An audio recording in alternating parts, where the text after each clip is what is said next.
Hi, everybody. My name is Zach, and you're watching the newest episode of Wrestling My Thoughts.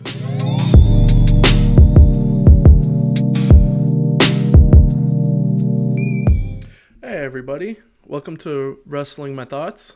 I am your host, Zach Rubio. Let's go ahead and jump into this Raw reaction here.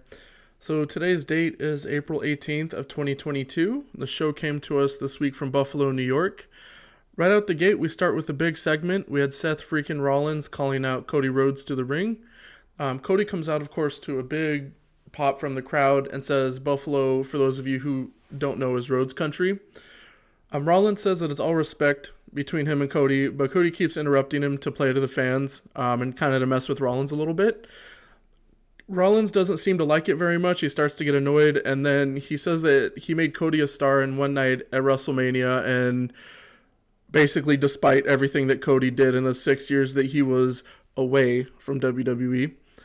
Cody then tells Rollins to get to the point, where Rollins says he thinks Cody had an unfair advantage at WrestleMania since he was the mystery opponent, and that Rollins is better than Cody in every way, especially because he's been WWE champion and Cody hasn't. Cody says they should just ask the fans who they think is better instead of arguing about it, and of course the fans start chanting for Cody. Rollins then says that in the main event, the shoe should be on the other foot. And what he meant is that he's going to handpick a mystery opponent for Cody. And Cody says Rollins already knows the answer. Absolutely yes. I like this segment. Nothing wrong with it. It got straight to the point. I love opening segments like these to where they don't only get the crowd hyped right out the gate to start the show. They build a structure. They build a story, they build a main event for the fans to look forward to keep them in their seats, keep them kind of focused and entertained throughout the night. And we have our end goal for the evening, our main event, Cody versus Rollins' mystery opponent. After our break, we have our first match of the evening, which was a women's tag team championship match between Sasha Banks and Naomi, who are the champions, against Rhea Ripley and Liv Morgan. This was a hot opener. For sure, all four ladies did a great job. There was a really cool spot that I made sure to take a note of where Rhea hit Sasha with the riptide on the outside on the barricade. That was dope. Liv, of course, is looking like she can hang with Sasha, Naomi, and Rhea. I've talked about it on the show before, but Liv has made huge strides in her in-ring improvements. The finish came when Sasha pinned Rhea after Sasha and Naomi's double team move. It's for those of you who haven't seen it, it's like Naomi had Rhea in like a wheelbarrow type hold, and Sasha went and hit Rhea with a face buster, which launched Rhea into, for those of you who remember, my Attitude Era fans, how Bubba Ray Dudley used to do that full Nelson slam. He called it the Bubba Bomb. That's kind of what Naomi does, if you guys can follow along with that.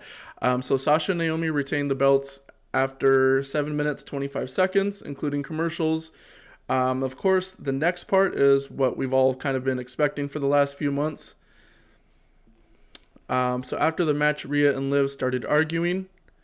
Rhea says Liv failed their tag team and asks where was she during the match, because Liv was on the outside when Rhea got pinned.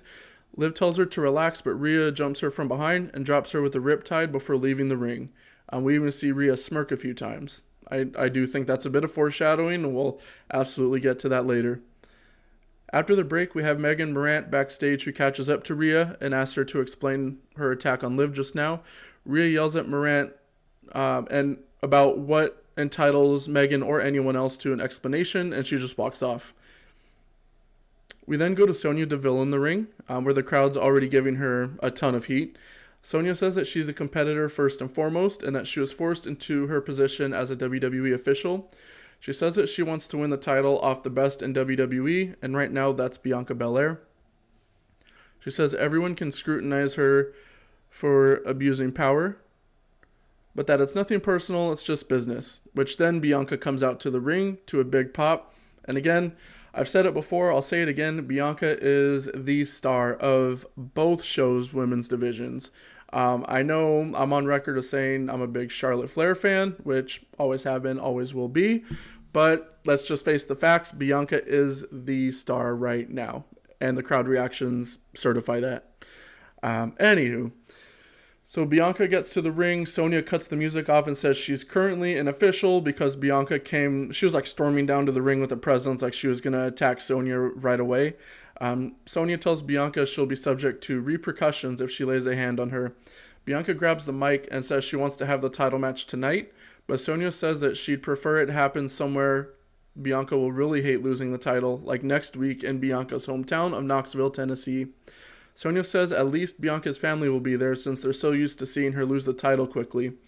Bianca then just picks up Sonya for the KOD, which this was kind of a funny part, I thought. But Sonya yells that and she has the mic as she's upside down, mind you. She yells that she'll suspend and strip Bianca, and so she needs to put her down. So Bianca just tosses her and walks out of the ring laughing. After our next commercial break, we go to a squash match, our second match of the night, where Veer Mahan defeated local wrestler Jeff Brooks with his modified inverted camel clutch in 1:14 seconds. After the match, just like he did to Dom Mysterio, Veer kept the hold on for a good while. A number of officials came out to break it up. I counted like 3 referees and a couple producers. Here's the name drop of the episode. It was Jamie Noble and Sean Davari. For those of you who remember those names, yeah, they are producers. We go backstage to where we see Adam Pearce walking through the hallway. Sonya comes up to Pearce and says there better be severe repercussions for what Bianca just did. Pearce says the higher-ups actually launched an official investigation into Sonya's conduct. He says Bianca is currently being fined. At that point, Bianca walks up to Pearce and Sonya tells her to leave because 2 officials are discussing business at the moment. Bianca says she's just here to pay her fine, and then she actually hands Pearce a $1 bill, which popped me. I'm not going to lie, that absolutely popped me. Pearce jokingly says he hoped Bianca learned her lesson, and Bianca says she did, smiles and walks off. Sonya starts freaking out, and Pearce smiles as he tells her he did it by the book. The joke there being that's what Sonya was telling Pearce, that she was just doing everything by the book by exerting her power. After a commercial break, Kevin Owens is in the ring for the KO show. And I noticed Chad Gable's currently sitting at a desk with some lie detector equipment. Owens says Ezekiel is fraudulently claiming he is Elias's brother, and because of this, Owens is going to prove it by putting Zeke through a lie detector test. To do that, he got the smartest man in WWE to administer the test and beat Elias in a match immediately after, which is Chad Gable. Gable says he'll remain objective and uncover the truth, and then if he finds out Zeke's lying, he's going to beat him senseless, is what Gable says. Ezekiel then comes out and claims he's not Elias, but Owens tells him to just admit it. Zeke then says he has one question for everyone: who wants to hear Ezekiel speak? Which, of course, for those of you who remember, Elias's trademark catchphrase was "Who wants to walk with Elias?" It had the same kind of cadence, the same kind of inflection, and it got the crowd saying it along with him, which was pretty funny. Owens then starts freaking out and tells Gable to just hook up Zeke. Gable tells the crowd to shush so they don't interfere with the lie detector equipment. Gable then asks a few control questions. I didn't take them down in my notes, but I believe the first one was if the sky was blue, to which, of course, obviously Zeke said yes. Gable then says he wants to make sure that the equipment works if Zeke lies, so he purposely told Zeke to say no, which, of course, it showed up on the Titantron, the lie detector monitor, so we could see, of course. Gable then starts going off on a tangent about Gable Steveson when KO tells him to focus because he paid him 150 Canadian dollars. Gable then asks, he starts with the serious questions. Gable asks if his real name is Ezekiel. Zeke pauses for a minute and then says yes. The lie detector on the Tron indicates he's telling the truth. Gable tells KO that Zeke's being truthful, and they're both shocked. Gable then asks if Elias is Zeke's older brother, and he says yes, again being truthful. In a funny moment, KO tells Gable to ask it better. KO, like I've said, plays the whole overdramatic, freaking out, losing his mind role so well. He just flips out completely, and it's so funny. So he tells Gable to ask it better because Zeke is embarrassing him. Gable basically says that he's doing what he can, that this equipment's state of the art, lie detector technology, and so KO just tells Gable to leave the ring because he's had enough. Zeke then stands up and says he's had enough of KO calling him a liar since Owens is the biggest liar in WWE. Owens tells him to admit that he's Elias or else. And then, of course, Zeke, tells him or else what. At which point, KO just leaves the ring like the first night Ezekiel showed up. Right after KO left the ring, Gable then attacks Zeke from behind as KO starts laughing. And after the commercial break, we have our third match of the night, where Ezekiel beat Chad Gable by disqualification in 3 minutes 34 seconds when Otis interfered. Not a whole lot to write home about here. This almost felt like it was going to go the route of an enhancement match for Ezekiel. He's got Elias / Ezekiel has always had a good look. He's always been good in the ring. But Chad Gable's just been on fire for the last, I want to say, year, basically, since he's been in the Alpha Academy with Otis. And I didn't want to see him take a clean pin, so I was okay with this being a DQ. Some people might disagree, but it is what it is.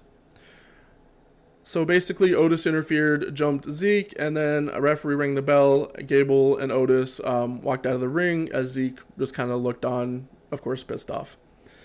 We then go to a recap video, reiterating and going over the rivalry between the Usos and RK Bro to unify both tag titles. And then after our next break, we have our fourth match of the night. They're just moving on through, by the way, this week. I like the pace for sure. In our fourth match of the night, the Street Profits defeated RK Bro in 7 minutes 47 seconds after Riddle was distracted by the Usos' music that started playing. Dawkins came in the ring, knocked Orton off the apron, and then the Profits hit Riddle with what I'm going to call a doomsday blockbuster to get the pin. After the match, the Profits ran up to the stage and said they were the ones behind the Usos' music, and said the Usos aren't the only tag team RK Bro needs to worry about. This actually gave me a really good idea. I know currently for Backlash, we have, of course, the winner-take-all tag title unification between Usos and RK Bro. Why not throw the Street Profits in there? They're being showcased every week. The only way to make it, in theory, as big of a match as Roman versus Brock, and I know obviously heavyweight title, it won't be as big, but if you throw the Street Profits in there, I feel like that'll put a lot of emphasis on the tag division and make it look a lot more important, because we have three of the top teams as far as that have gotten TV time every week in one match to see who should be the undisputed tag champions. In a perfect world, I throw Alpha Academy in there also, but obviously, like we just talked about, it looks like they're tied up with Zeke, so I don't think that's going to be happening. We then see a pre-taped segment of Edge and Damian Priest, and they're in a dark room. Edge is sitting on the throne, and they're both dressed in suits, just to kind of just paint the picture.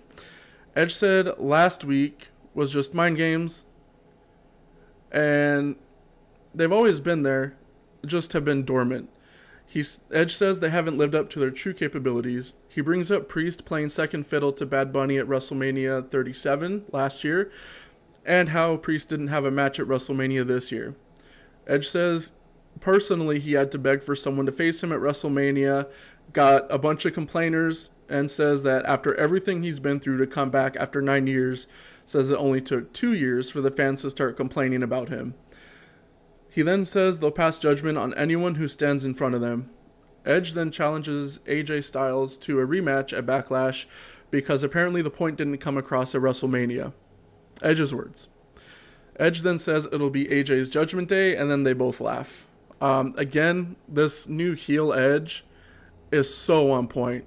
And I'll straight up say it, usually I'm unbiased, but if you disagree with me on this one, you just don't get wrestling. That's just, that it is what it is, like this.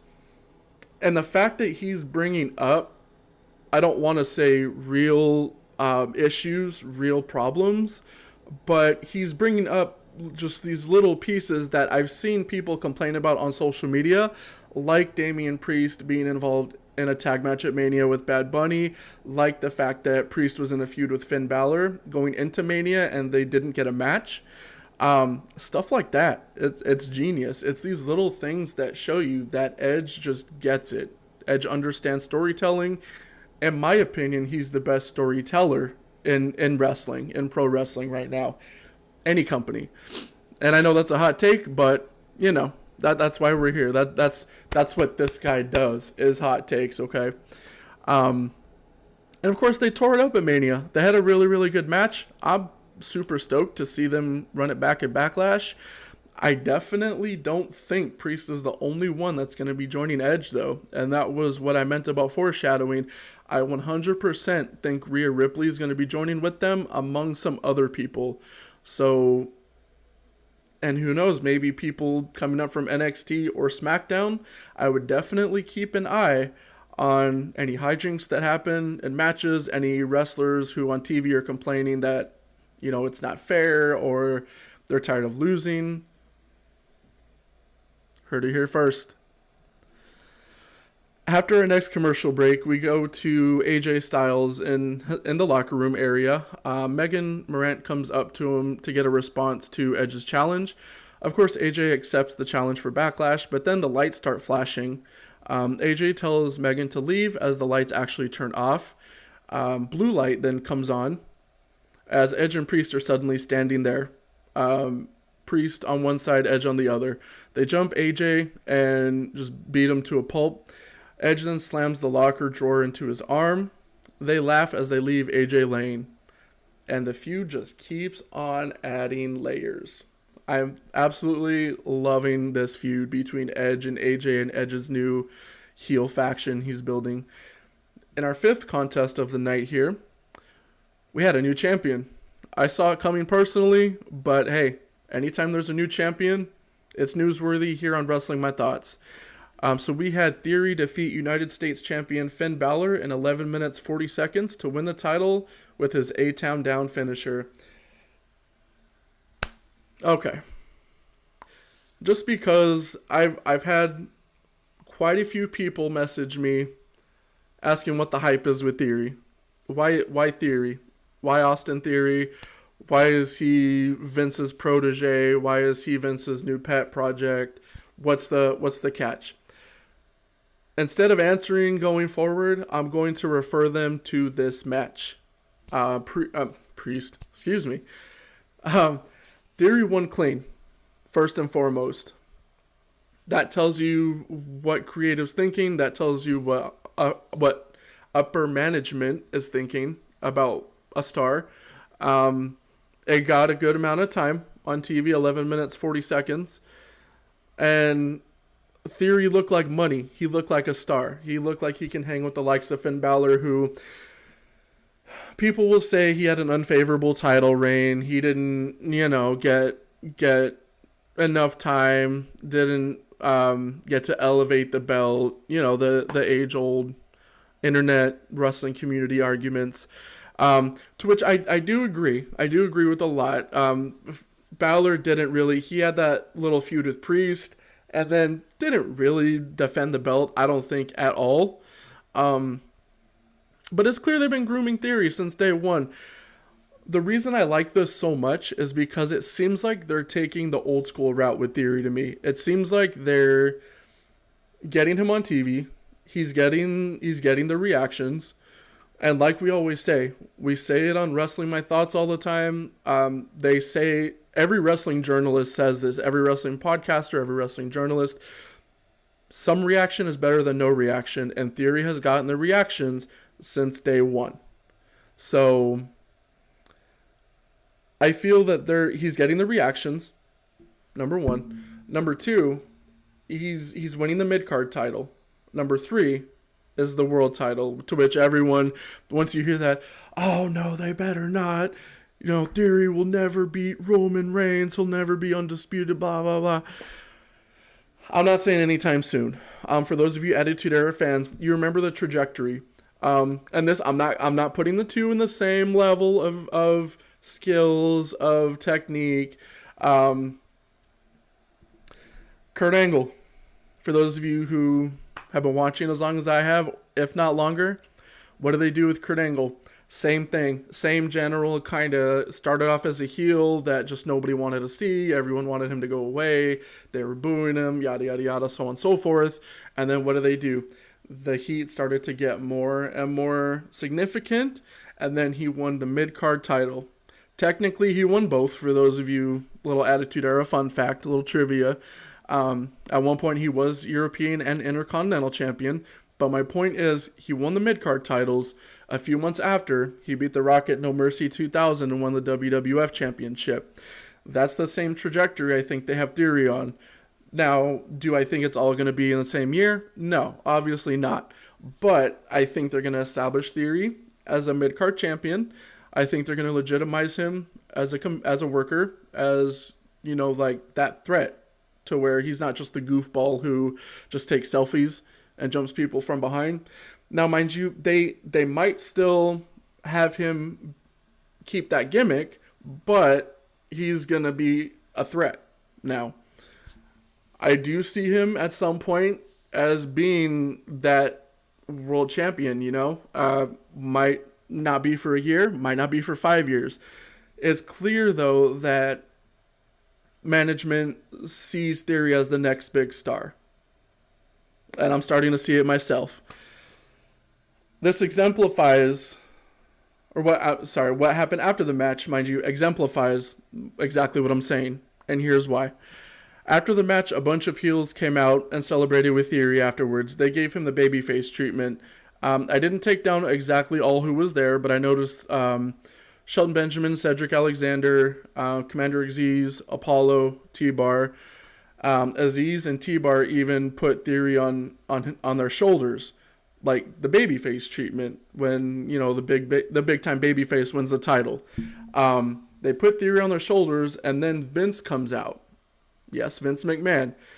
When was the last time you saw Vince on Raw come out and celebrate anything? Yes, it's predetermined. Yes, there's storylines. Yes, it's scripted. I understand. But the fact remains that they see enough in Theory to where, and obviously Vince has the final say-so with every single storyline that we're watching. So Vince sees enough in Theory to where he's going to put himself on TV. And not just that, but he's not doing what the Vince of old does, where he comes on TV and beats up somebody, trashes a wrestler, makes fun of him, whatever the case is, typical heel Vince. He's endorsing Theory. He's endorsing him as the next big star. Gave him that Mania match against Pat McAfee, of course. Now he comes out and celebrates with Theory after having won the U.S. title. And even then, Theory shakes Vince's hand, and Vince tells him, let's take a selfie. And so they take a selfie together with the U.S. title. Just saying, I might refer back to this very episode when Theory's main eventing WrestleManias. Sounds crazy, but for those of you who say WWE's not building any stars, just gotta pay attention. It's just not the stars that you want them to build, but they are building new stars. They're there. You just gotta, you know what I mean?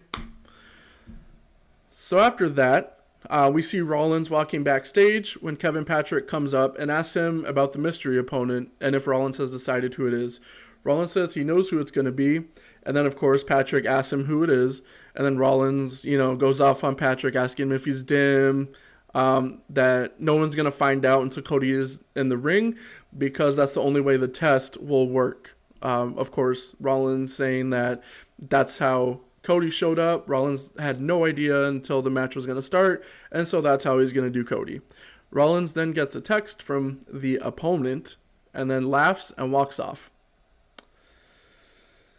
After our next commercial, we come to the controversial segment of the night.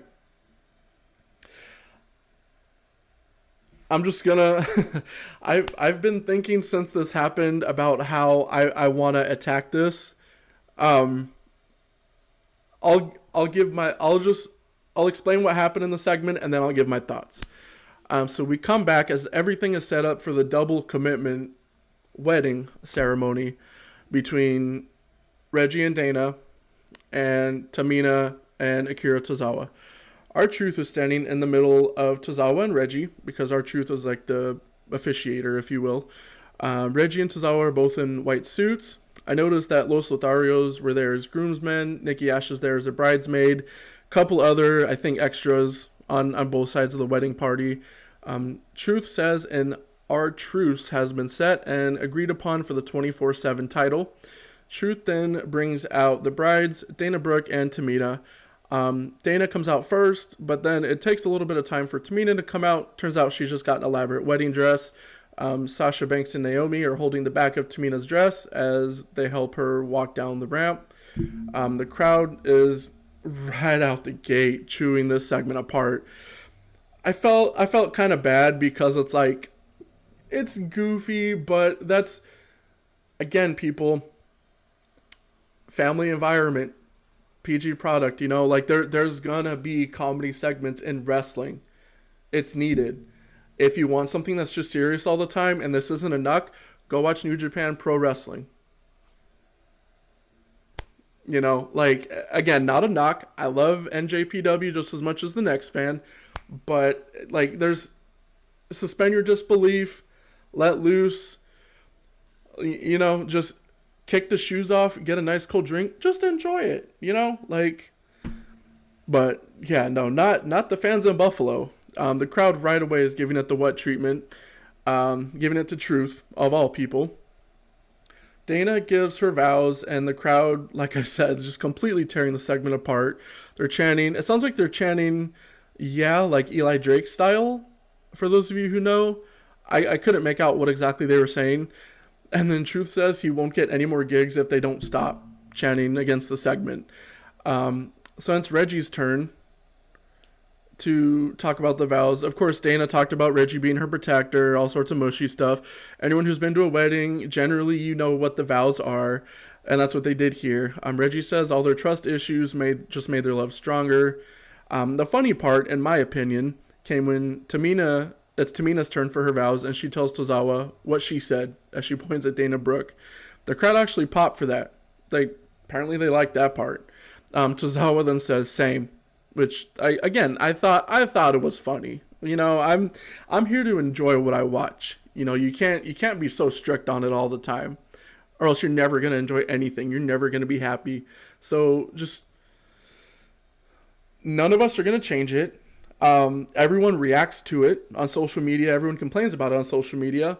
So they're going to keep giving it to you. If you want anything in wrestling to stop, not just this, but if you're unhappy with AEW, if you don't like who AEW is pushing, if you don't like who's main eventing in New Japan, don't watch it. It's plain and simple. NBA playoffs are going on. Watch that. Go watch a show. I just finished Severance on Apple TV Plus. Fantastically written show. Plenty of other content to go watch in the age of streaming services. So if the Batman just dropped on HBO Max, which, on point movie, point is, if you're just going to bash it, there's no point to waste your time and watch it when there's so many other things you can watch. Anywho, Truth asks for any objections, and then the crowd starts really booing hard, giving the segment some heat. Tamina says that she objects, and this is where, in my opinion, the segment got kind of like just weird. So Tamina says she objects and then grabs Reggie and brings him to her side, shoves Tozawa towards Dana. Truth then asks for any more objections. Tamina then goes and stands by Dana Brooke, and Dana gets this like sneaky kind of smile. The crowd's chanting for them to kiss, and Truth says he doesn't know if that's PG, which that was just funny. Truth made this segment for me, like he makes every single segment he's in. Truth is freaking hilarious, and that's honestly why WWE's kept him around. Because like I said, I think in the last episode, you don't have to, not everyone's going to be in the main event. You don't have to be in the main event to be a star in wrestling. There's a place for all sorts of different types of characters. Truth's character is worth his weight in gold, his performances. And that showed here as well. So Tamina goes back over with Tozawa, and of course the crowd boos because her and Dana didn't kiss. Truth then asks for any more objections and basically tells the crowd to be quiet because he doesn't want to hear anything else from him. Nothing as far as objections. So Truth says with the power in his vest, they can get their smooches on. Reggie reminds Truth that they didn't even take out the rings yet. So, of course, they take the rings out. Tamina's doesn't fit at first, so Tozawa just jams it on. And then Truth then pronounces them committed and says for them to get their smooches on for real this time. Dana kisses Tozawa kind of just like, not a peck, a little more than a peck, but like, Meanwhile, Reggie kisses Dana all the way down to the mat and actually pins her for the 24/7 title. Tamina then shoves Reggie to the mat, pins him for the title. Tozawa then goes under Tamina's dress and rolls her up for the title. As Tozawa turns around, Dana comes off the top rope with a crossbody and pins Tozawa to finally get the 24/7 championship back. Dana then hops on Truth's shoulders and he piggybacks her out of the arena. This segment was wild. I didn't expect all that to come from it, but it was entertaining. If you just set the bar low, people, set the bar low. We're not going to get WrestleMania 38 every single Monday night, you know. For what it was funny. You take the obnoxious crowd noise out, it was a funny segment to me. After all that craziness, of course, we go to commercial, which was good. I could take a breath after all that. We go to Bobby Lashley, who's standing by with Megan Morant. She says MVP sent a video message that they need to watch first. In the video, MVP says Lashley tried to hog the spotlight at WrestleMania, but it's fine because MVP's moved on to bigger and stronger things and calls Omos a superior athlete. He then says Omos wants to challenge Lashley to an arm wrestling match. Omos says the Almighty era is coming to an end and then puts his hand over the camera just like that. We then go back to Lashley, and he says if he wants to get to MVP, he has to go through Omos. Lashley then accepts the challenge for next week, and he says he'll show them and everybody why he's still the Almighty. Again, arm wrestling match. It'll be interesting. Cody Rhodes then comes out for the main event, which they hit us with the will happen after this commercial. After the break, of course, Cody's standing in the ring. Rollins comes out and says it's time to show the world that Cody is not as good as he thinks he is. Rollins introduces a surprise opponent as a former world champion, a fierce competitor, and someone who's always looking for a fight, to which I'm scratching my head like, okay, who is he hinting at? And then Rollins says that everything he said was not a lie and gets a sly smirk across his face, to which everyone knew the mystery opponent is Kevin Owens. To which Cody Rhodes, Kevin Owens, sign me up. Owens comes out and hugs Rollins before he heads down to the ring. Turns out Rollins actually came down too. Rollins sat at commentary during the match. This was a great match. Awesome Raw main event, and Cody continues his streak of having nonstop bangers since he came back. Let's recap Cody's matches real quick since he came back to WWE. For those of you AEW marks who, they're just going to bury him. He's not going to be anything. They'll give him Stardust back. They'll kick him to the main event, blah, blah, blah. WrestleMania beats Rollins in a classic. Monday Night Raw beats Miz in a very good match. Tonight beats Kevin Owens by countout in 17 minutes, 21 seconds in another very, very good, you should go watch it yourself type Raw main event. Cody and Rollins 2 at Backlash. Gonna be another banger. Again, people,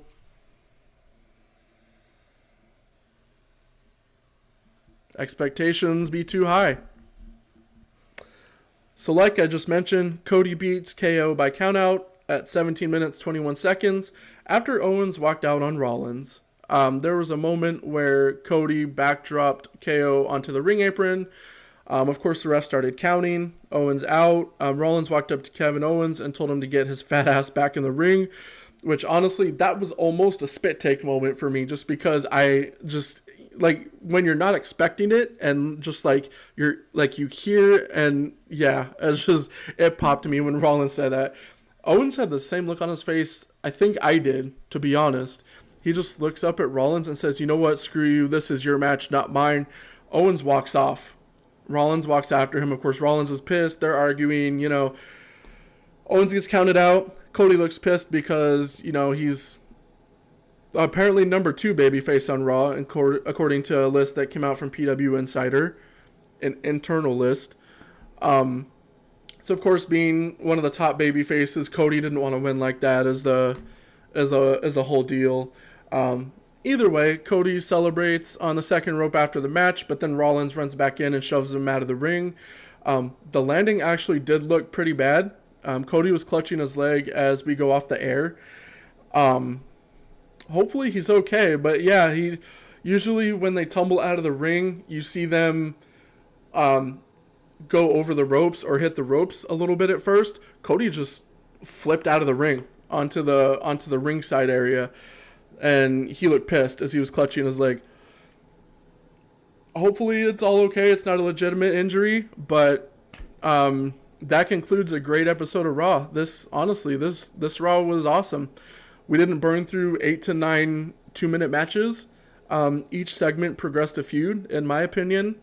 They had a solid structure, and that was, I believe, what made the pacing so great. Was that, like I said, we started off with a promo that builds to our main event, and then from there, just as the night progressed, we moved along different stories. We moved along, of course, Rollins and Cody. We moved along Bianca and Sonya. Built to a main event level match for next week. Progressed Lashley and Omos. Progressed RK Bro with the Usos and the Street Profits. Everything was about progression. Even the wedding storyline, or the double wedding segment, that was tying a loop on a long-term storyline. It's a 24/7 title. I understand it's probably on the lower end of the totem pole of importance when it comes to championships in WWE. You know, I'm not completely being a fanboy here, but still, the fact remains, this show had great pacing, in my opinion, and that's what makes a great episode of wrestling. This is when I don't tune out and go on my phone to check ESPN scores and check how my D-backs are sucking tonight, or see how my Suns are balling out, about to win a championship. Fact of the matter remains, great pacing makes a great wrestling show. And that is what I'm going to leave you guys with. Thank you all for watching. This has been Wrestling My Thoughts. Again, I'm Zach Rubio. Like, follow, share, subscribe, all those fantastic social media functions. I'm on Twitter. I'm on Facebook. I'm on IG, of course. Let's see, what else? We had quite a bit of stuff. Shirts are coming. Actually being delivered very, very soon. I partnered up with Sacred Spaces. Longtime friend. She's getting my shirts out there, getting them delivered to my peeps. The people want, and Wrestling with My Thoughts, I'm here. I'm here to give the people what they want. Either way, go ahead, go follow Sacred Spaces. It's not just, t-shirts. She offers teas, herbal teas. She's got a lot of stuff on her page. Go on Facebook, Sacred Spaces. Also, want to give a big shout out to P&A Auto Repair. We've shouted them out before, but they deserve the constant love. They're located here in Arizona, for those of you who are in the big AZ. C-Town represent. P&A is located in Gilbert, on Guadalupe between McQueen and Gilbert. You can look them up on Facebook, IG, or at paautorepair.com for any and all auto repair needs. They're fantastic to go to. I've gone to them for numerous car repairs. I drive a 2006 HHR.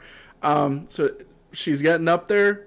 She needs some work done. I go to them, not just because they're great friends of mine, not just because they're family, but because of how they treat every single customer like their family. It can be myself walking in the shop.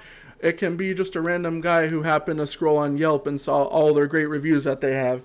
That's the other thing. They're the best reviewed shop in the East Valley. You don't believe me? Go check it out yourself.